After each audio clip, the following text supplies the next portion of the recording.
උදැසන 6යි. මේ ශ්‍රී ලංකා ගුවන් විදුලි සංස්ථාවයි. මෙන ප්‍රවෘත්ති සංස්කරණය ඉදිරිවීර ගුණසේකර, ප්‍රකාශය සුජීව හරිශ්චන්ද්‍ර. පරිසර සහ සංස්කෘතික හිතකාමී සංචාරක කර්මාන්තයක් ගොඩ නැගීම රජයේ අරමුණ බව අග්‍රාමාත්‍යවරයා පෙන්වා දෙයි. දෙමළ ඩයස්පෝරාවේ වත්මන් ක්‍රියාකාරීත්වය සම්බන්ධව ශ්‍රී ලංකාව සහ බ්‍රිතාන්‍ය අතර සාකච්ඡා. ඉකුත් සාමාන්‍ය පෙළ විභාගයේ ප්‍රතිඵල නිල වෙබ් අඩවියෙන් බාගත කර ගැනීම අද සිට අවස්ථාව. යහපාලන රාජ්‍ය සමයේ ඖෂධ වංචා රැසක් සිදුව ඇති බවට චෝදනා. කොවිඩ් තත්ත්වය හේතුවෙන් ලීසිං වාරික ගෙවා ගැනීමට නොහැකි වූ පෞද්ගලික බස් රථ හිමියන්ට සහන. පරිසර දූෂණය පාලනය කිරීමට නව ව්‍යාපෘති 4ක්. ලෝපුරා වාර්තා වන කොවිඩ් ආසාදිත සංඛ්‍යාව 23,25,75,000 ඉක්මවයි. චෙන්නයි සුපර් කිංස් කණ්ඩායම IPL තරගාවලියේ පෙරමුණට. ලෝක සංචාරක දිනය අදට යෙදී තිබේ. 1980 වසරේ සිට සෑම වසරකම සැප්තැම්බර් 27 වෙනිදා ලෝක සංචාරක දිනය සැමරීමට කටයුතු ද ඇත. ජාත්‍යන්තර ප්‍රජාව තුළ සංචාරක ව්‍යාපාරයේ භූමිකාව පිළිබඳ අවබෝධය ඉහළ නැංවීම සඳහා එක්සත් ජාතීන්ගේ ලෝක සංචාරක සංවිධානය මෙම දිනය ප්‍රකාශයට පත් කර ඇත. ලෝක සංචාරක දිනයට අදාළව විශේෂ පරිවිඩයක් නිකුත් කරන අග්‍රාමාත්‍ය මහින්ද රාජපක්ෂ මහතා පෙන්වා දෙන්නේ ශ්‍රී ලංකාවේ ආර්ථිකය ශක්තිමත් කර ගැනීමේදී සංචාරක කර්මාන්තයෙන් ලැබෙන දායකත්වය සුළු පටු නොවන බවයි.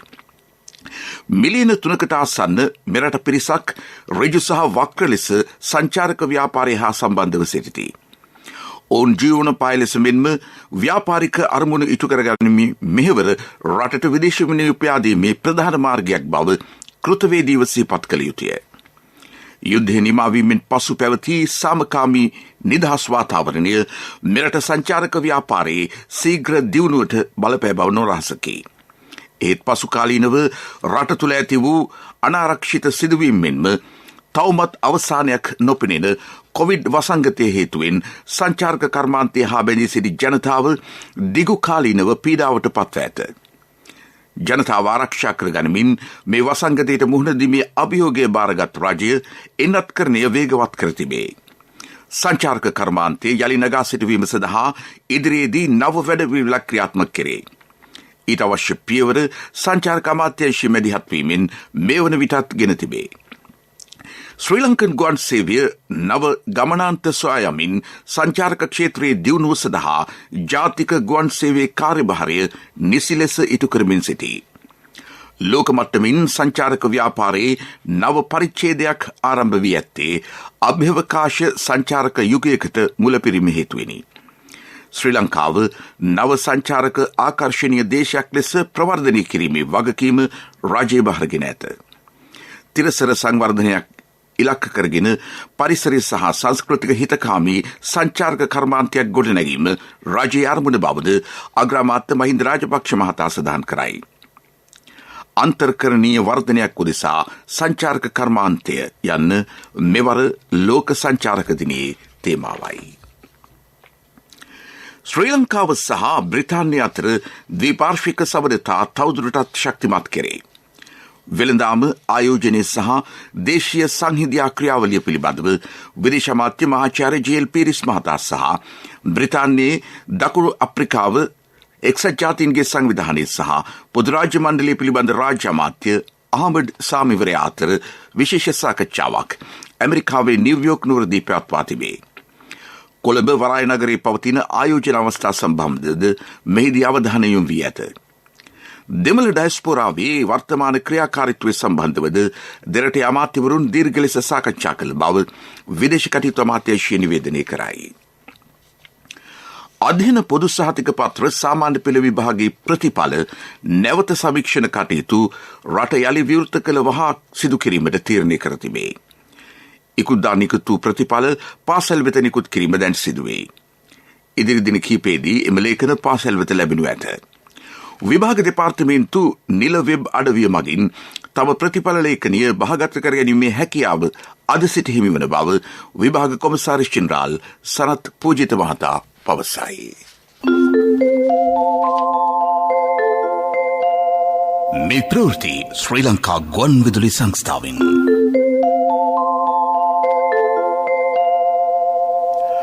ඉකුත් යහපාලන රජය සමයේ මෙරට ඖෂධ වංචා රැසක් සිදු වී ඇති බව පාර්ලිමේන්තු මන්ත්‍රී මදුර විතානගේ මහතා සඳහන් කරයි.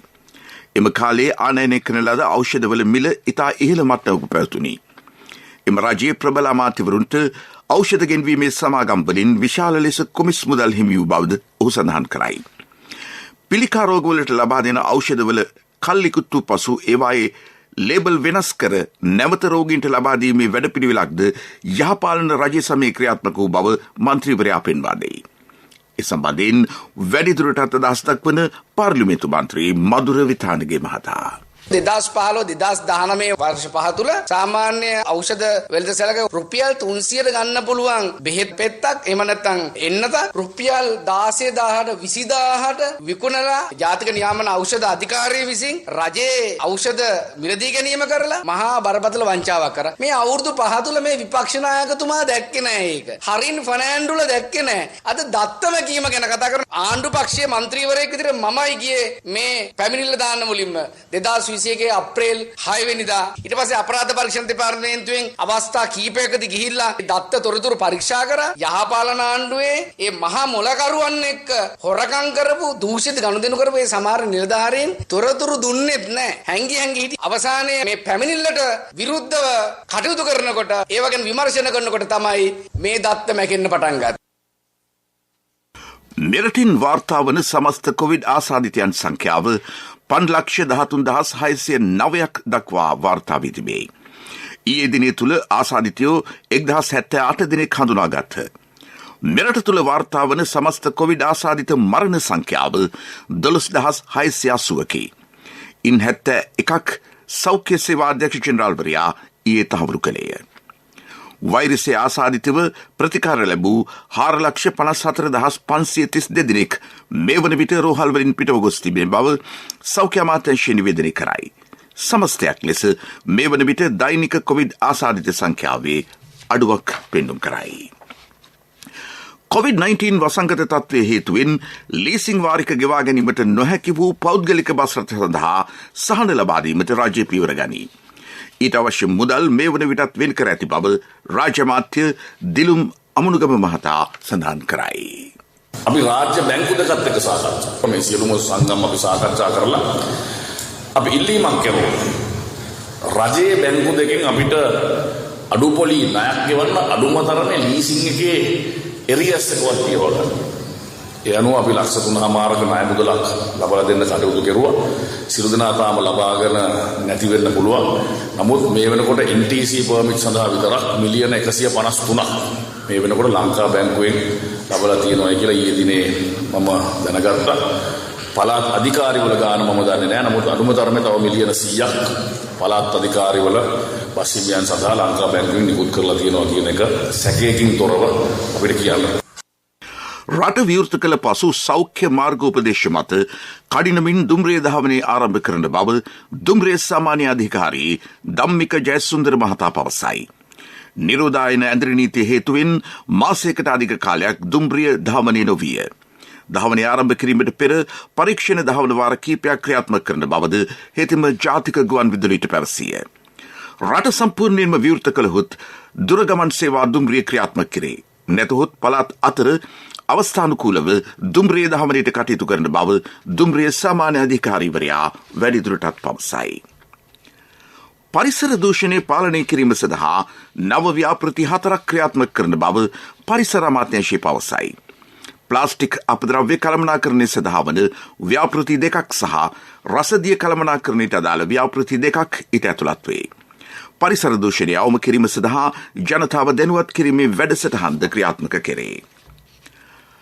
ආරක්ෂක අංශ භාරයට ගත් මත්ද්‍රව්‍ය තොගවලට අදාළ නඩු රැසක් අවසන් වී තිබේ. ඒ අනුව මත්ද්‍රව්‍ය තොග කිලෝ 10 ගණනක් විනාශ කිරීමට නියමිත බව මත්ද්‍රව්‍ය නාශක කාර්යාංශය පවසයි. ඒවා විනාශ කිරීම මහජනතාව දැනුවත් කළ යුතුය. ආරක්ෂක අංශ භාරයට ගන්නා මත්ද්‍රව්‍ය තොග සම්බන්ධයෙන් ඇතැම් ජනමාධ්‍ය විවිධ මත පළ කරයි. ඒවා මහජනතාව නොමග යවන සුළුය. මද්‍රව්‍ය තොග විනාශ කිරීම නිසි ක්‍රමවේදයක් ඔස්සේ සිදුවිය යුතු බව ජනාධිපති නීතිඥ යුආර් සිල්වා මහතා සඳහන් කරයි. 2030 වන විට 30% පුනර්ජනනීය බලශක්ති මගින් විදුලි උත්පාදනය කිරීමේ වැඩසටහනක් මේ වන විට ආරම්භ කර ඇතැයි රාජ්‍ය අමාත්‍ය දුමින්ද දිසානායක මහතා පවසයි. විදේශ රටවල් රැසක් මේ සම්බන්ධව විශේෂ අවධානයෙන් පසු වන බව සඳහන් කරන දුමින්ද දිසානායක මහතා. 2030 වසර වෙනකොට කාබන් විමෝචනය පිළිබඳව ලෝකයේ බොහෝ රටවල් ඒ පිළිබඳව බොහොම විමසිල්ලෙන් තමයි ඉන්නේ. ඒ වගේම දේශීය ආයෝජකයනුත් ඒ වගේම විදේශීය ආයෝජනත් මේ සියල්ල එකතුව 2030 වසර වෙන විට 70% පුනර්ජනනීය බලශක්තිය මගින් විදුලිය නිෂ්පාදනය කරන්න අපි සූදානම් වෙලා ඉන්නවා. විශේෂයෙන්ම සෝලාර් පවර් වලට අපි විශාල බලාපොරොත්තුවක් අපේ තියෙනවා. ඒ වගේම වින්, ඒ වගේ විශේෂයෙන්ම ෆ්ලෝටිං සෝලාර්, ඒ කියන්නේ ජලාශ මත පාවෙන සූර්යතාපයේ විදුලි ජන නිෂ්පාදනය, ඒ වගේම ඔෆ්ෂෝර් වින් ලංකා භූමියෙන් පිට ලංකා මූද තුල තියෙන මූද මත අපි සුළං බලාගාරත් අපි විශාල ප්‍රමාණයක් ජාතික විදුලි බලපත්‍ර විදුලි එකතු කිරීම සඳහා එවැනි ව්‍යාපෘති රාශියකුත් අපි සැලසුම් කරලා තියෙනවා.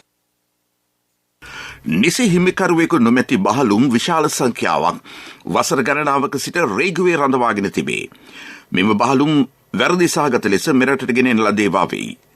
එම බහලුම් නිදහස් කිරීමට පෙර පරීක්ෂාවට ලක් කෙරේ. ඇතැම් බහලුම් සම්බන්ධයෙන් නෛතික ක්‍රියාමාර්ග ගැනීමටද සිදුව ඇත. මේ බහලුම් හේතුවෙන් රේගුව විශාල ගැටලුවකට මුහුණ දී තිබේ. මේ සම්බන්ධයෙන් රහස් දක්වන රේගුව අධ්‍යක්ෂ ජෙනරාල් මේජර් ජෙනරාල් විජිත රත්නප්‍රිය මහතා.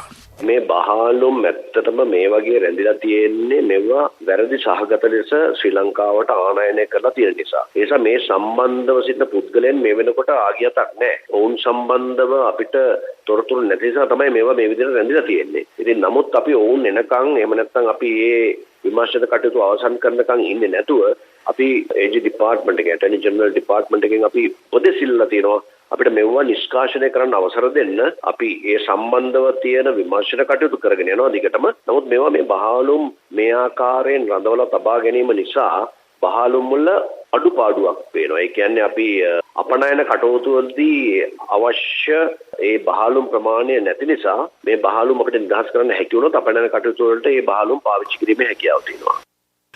බැලුම් කර නිකුතුව සහ සේවකාර්ථ සාධක අරමුදලේ ආයෝජන ක්‍රියාවලිය පිළිබඳ ඉන්දිය සමාගම් දෙකක් සිදු කරන ලද ව්‍යවහාරික විගණනයේ වාර්තාව නිකුත් වී තිබේ. මහා බැංකුව අධිපති අජිත් නිවාඩ් කබ්‍රාල් මහතා වරදක් සිදු කර ඇති බවට එහි කිසිදු සඳහනක් නොමැත. අර්ජුන් මහින්ද්‍රන් මහතා ඇතුළු බැදුම් කර වංචාවේ සැකකරුවන්ට එල්ලවන අවධානය වෙනතකට යොමු කිරීම සඳහා අජිත් නිවාඩ් කබ්‍රාල් මහතා සම්බන්ධයෙන් චෝදනා නැගීම ගැටලු සහගත තත්වයක පවතින බව වාර්තා වේ. ප්‍රමුඛ පුවත ඔබ වෙත ගෙනෙන්නේ සෑම ගෙදරකම සිටිය යුතු වෙද මහත්මයා සිද්ධාලේප. ශාක විනිස් සත්ත්ව ප්‍රජාවට මෙන්ම පරිසරයට හානිකර ශුද්‍රජීවීන් අඩංගු කාබනික පුහර වර්ග මෙරටට ගෙන්වීමට කිසිවිටකත් කටයුතු නොකරන බව සබරගමුව විශ්වවිද්‍යාලයේ පාරිසරික කෘෂි විද්‍යාපීඨයේ පීඨාධිපති ප්‍රියන්ත යාපා මහතා පෙන්වා දෙයි. ගෙන්වා ඇති කාබනික පුහර සාම්පල පරීක්ෂාවට ලක් කෙරේ. පුරාණනය කිරීමේදී පවතින නෛතික රාමුව තුළ කටයුතු කරන බව ඔහු වැඩිදුරටත් පවසයි. ලංකාවට ආනයනය කරන්න තියෙන සාමාන්‍යනය කළ නැහැ. ආනයනය කරන්න බලාපොරොත්තු වෙන කාබනික පොහොර ගෙනාපු සාම්පල් එකක ශුද්‍රජීවීන් ඉන්නවා කියලා යම්කිසි ප්‍රචාරයක් තියෙනවා. මේ ශුද්‍රජීවීන් ඉන්න සාම්පල් එක පිළිබඳව නොයෙකුත් ප්‍රශ්න තියෙනවා. මේ සාම්පල් එක ගෙනාපු ආකාරය, ඒ සාම්පල් එක ඇසුරු මේ ප්‍රමිතිය පිළිබඳව ප්‍රශ්න තියෙනවා කියලා එහෙමත් යම්කිසි මතයක් පැතිරලා තියෙනවා. ඒ සම්බන්ධයෙන් පරීක්ෂණයක් යනවා කියලා ආරංචි. එතකොට ඒ පොහොරම තවත් විද්‍යාගාර කීපයක පරීක්ෂා කරාම එවැනි ශුද්‍රජීවීන් හිටියේ නැහැ කියලා ඒ වගේ විවිධ ප්‍රචාර යනවා. පොහොර ආනයනය කිරීමේදී විශේෂයෙන්ම නීති ඒ කෙටුම්පත් සකස් කරා ඒකම ප්‍රමිති කාර්යාංශ විද්‍යාඥයින් කණ්ඩායමක් සමග එකතු වෙලා මේ සම්බන්ධයෙන් ලංකාවේ ශාක සත්ත්ව මිනිස් ප්‍රජාවට පරිසරයට කිසිම හානියක් නොවෙන්න මේක කළ යුතුයි කියලා ඒ අවශ්‍ය සම්පූර්ණ නීතිමය ක්‍රියාමාර්ග ඇතුළත් කරා. ඒ සියල්ලටම යටත්ව තමයි ලංකාවට චීනයෙන් හෝ තායිවානයෙන් හෝ ජපානයෙන් හෝ ඕනෑම රටකින් ප්‍රමිතියෙන් යුතු පොහොර ගේන්න වෙන්නේ. ප්‍රමුඛ පුවත ඔබ වෙත ගෙන ආවේ සෑම ගෙදරකම සිටිය යුතු වෙද මහත්මයා සිද්ධාලේප. සත්‍යයේ හඬ අවධානය පිණිසයි. කිරිපිටි නිෂ්පාදනය කිරීමේදී බහුජාතික සමාගම් කිරි මව පැටවා බිහි කර දින 2-3ක් යන විට අමානුෂික ලෙස එම පැටවා මරා දමන බව විශේෂඥ වෛද්‍ය අනුරුද්ධ පාදනීය මහතා පෙන්වා දෙයි. සත්ව හිංසනයේ උපරිමයෙන් සිදු කරන එම සමාගම් නිෂ්පාදනය කරන්නේ ශරීරයට අහිතකර කිරිපිටිය. දේශීය කිරි නිෂ්පාදකයන්ගෙන් එවැනි අපරාධ සිදුවන බවට මෙතෙක් වාර්තා වී නොමැත. කිරිපිටි භාවිතයෙන් දරුවන් ක්‍රමයෙන් ඈත් කිරීම ඔවුන්ගේ පෝෂණය සඳහා අතිශයින් වැදගත් බවද විශේෂඥ වෛද්‍ය අනුරුද්ධ පාදනීය මහතා අවධාරණය කරයි. මව්කිරි සහ දියර කිරි භාවිතය ප්‍රචලිත කිරීමේ අවශ්‍යතාව ඔහු අවධාරණය කරයි. විදෙස් පුවත්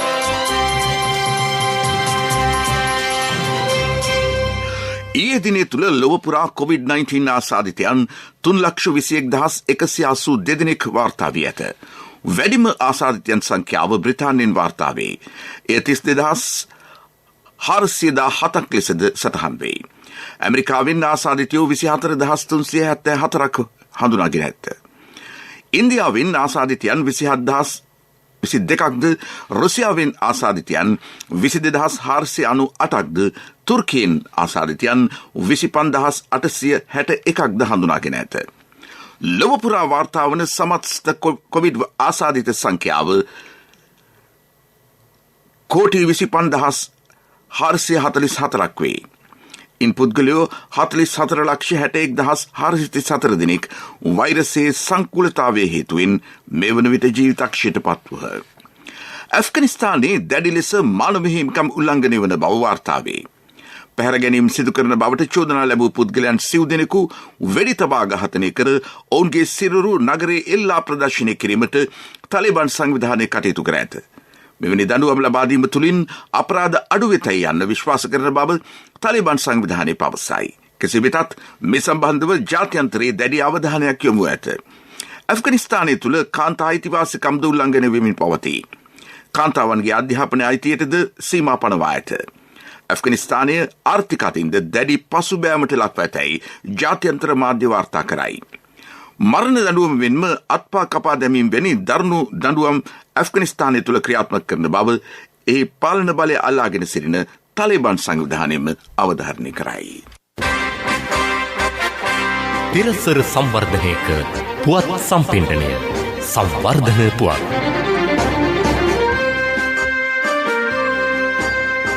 ගම සමග පිළිසඳර වැඩසටහනට සමගාමීව ත්‍රිකුණාමල දිස්ත්‍රික්කයේ ගෝබරන්කඩවල තිරියාය මාර්ගය සංවර්ධනය කෙරේ.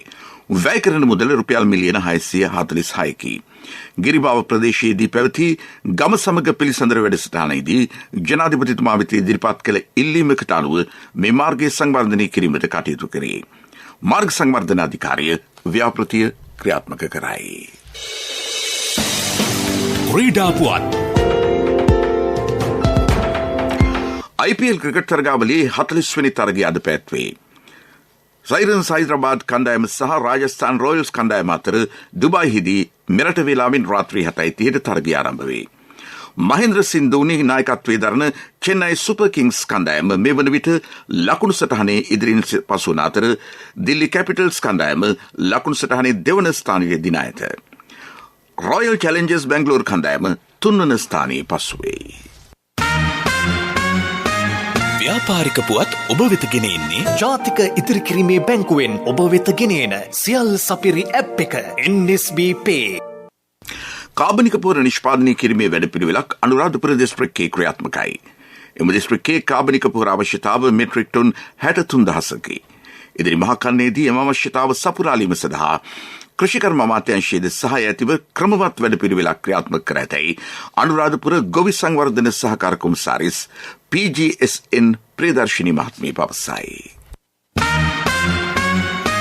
ව්‍යාපාරික පුවත් ඔබ වෙත ගෙනාවේ ඔබේ සියලුම බැංකු කටයුතු වඩාත් සුරක්ෂිතව පහසුවෙන් කරගන්න ජාතික ඉදිරිකිරීමේ බැංකුවෙන් ඔබ වෙත ගෙන එන සියල් සපිරි ඇප් එක NSB Pay. මුදල් හුවමාරු, බිල්පත් ගෙවීම, ක්‍රේලෝඩ්, ක්‍රෙඩිට් කාඩ් ගෙවීම, ලංකා QR ආදී සේවාවන් රැසක් සමගින් බැංකු ගිණුම් කිහිපයක් සමග එකවර ලියාපදිංචි වීමේ පහසුකම ඔබ කොතැනක සිටියත් ඔබේ බැංකු කටයුතු එසැනින් කරගන්න ඩිජිටල් විසඳුම Play Store හෝ App Store හරහා දැන් නොමිලේම ඩවුන්ලෝඩ් ඩවුන්ලෝඩ් කරගන්න. NSB Pay. වැඩි විස්තර ළඟම පිහිටි ශාඛාවෙන් හෝ 0112 379 379 අමතන්න. කොන්දේසි සහිතයි. ආර්ථික පුවත් ආවරණය ඔබේ ඕනම අවශ්‍යතාවයකට සුදුසු මූල්‍ය විසඳුම් දෙන එන අය දියුණු වෙන අය එන LOLC සමූහය එන්න දියුණු වෙන්න. මහකන්නේදී කුඹුරු හෙක්ටයාරයකට කාබනික පොහොර කිලෝග්‍රෑම් 445ක් නොමිලේ ලබා දීමේ වැඩපිළිවෙලක් ක්‍රියාත්මකයි. එම පොහොර ලබන වස අවසන් වීමට පෙර ගොවින්ට ලබා දීමට කටයුතු කරන බව කෘෂිකර්ම අමාත්‍ය මහින්දානන්ද අලුත්ගමගේ මහතා සඳහන් කරයි. ගොවි ජනතාවගේ ඉල්ලීමකට අනුව නාඩු වී කිලෝවකට ගෙවන මුදල රුපියල් 55 දක්වා ඉහළ නංවා තිබේ. සම්බා සහ කීරි සම්බා වී කිලෝවක ගෙවන මුදල රුපියල් 5කින් වැඩි කිරීමටද අමාත්‍ය මණ්ඩලයට යෝජනාවක් ඉදිරිපත් කරන බව හිතම ජාතික ගුවන්විදුලියට පැවසිය.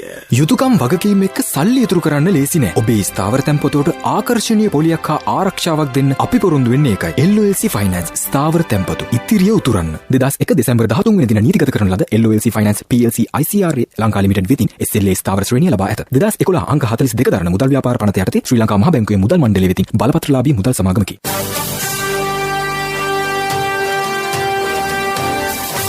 කාලගුණ වාර්තාව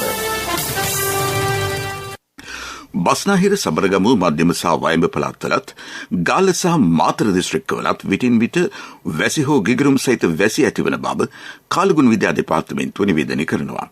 මේ ප්‍රදේශවල ඇතැම් ස්ථානවලට මිලිමීටර් 100ට වැඩි වැසි ඇතිවිය හැකියි. සෙසු ප්‍රදේශවල ස්ථාන ස්වල්පයක වැසි හෝ ගිගුරුම් සහිත වැසි ඇතිවිය හැකියි. ගිගුරුම් සහිත වැසි සමග තද සුළං හමා යනු ඇත. දිවයින හරහා විශේෂයෙන් මධ්‍යම කඳුකරේ බටහිර බෑවුම් ප්‍රදේශවලත් උතුරු මැද වයඹ දකුණ සහ බස්නාහිර පළාත්වලත් සුළඟේ වේගය පැයට කිලෝමීටර 50-60 අතර දක්වා වැඩි විය හැකි බව කාලගුණ විද්‍යා දෙපාර්තමේන්තුව පවසනවා.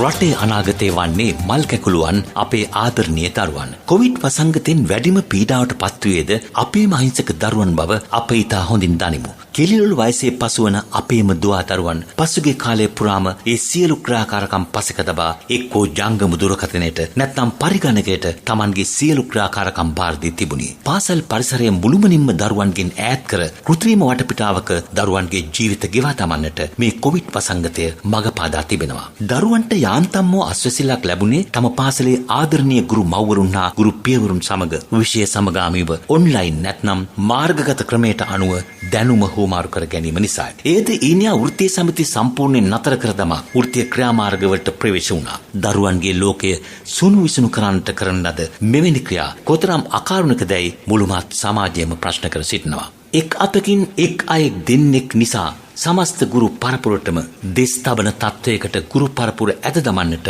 අකුරක් හෝ ඉගෙනගත් කිසිවකු අනුමත කරන්නේ නැහැ. දැන් යාන්තම් පාසල් ටික යාලි විවෘත කිරීම සඳහා වැඩපිළිවෙලක් සකස් වෙමින් තිබෙනවා. එන්නත් කරන්නේ ක්‍රියාත්මක වන අතරතුර පාසල් විවෘත කිරීමට අවශ්‍ය සැලසුම් අධ්‍යාපන අමාත්‍යාංශය හා සෞඛ්‍ය අමාත්‍යාංශයේ එක් වී සකස් කරනු ලබනවා. එහෙත් හෙට අනිද්දා වන විට පාසල් විවෘත නොකරනු යන සටන් පාඨය පෙරටගත් ඊනියා අකාරුණික වෘත්තීය සමිති ඉදිරියට එනවාට කිසිදු අනුමානයක් නැහැ. මාධ්‍ය වගකීම් ඉටු කිරීමට මේ හොඳම කාලය බව සියලුම මාධ්‍ය මිතුරන්ට අප ඉතා මිත්‍රත්වයෙන් යෝජනා කරනවා. ඊනියා අකාරුණික වෘත්තීය සංගම්වල අදහස් වලට වඩා දරුවන්ගේ හෙට දවස ගැන මාධ්‍යකරුවන් ලෙස අපි විචක්ෂණශීලීව විමර්ශනය කර අදහස් ප්‍රචාරණය කිරීමට පෙළඹෙනවා නම් එය මුළු මහත් රටටත් සමාජයටත් කරනු ලබන මහඟු මෙහෙවරක් වන්නේය.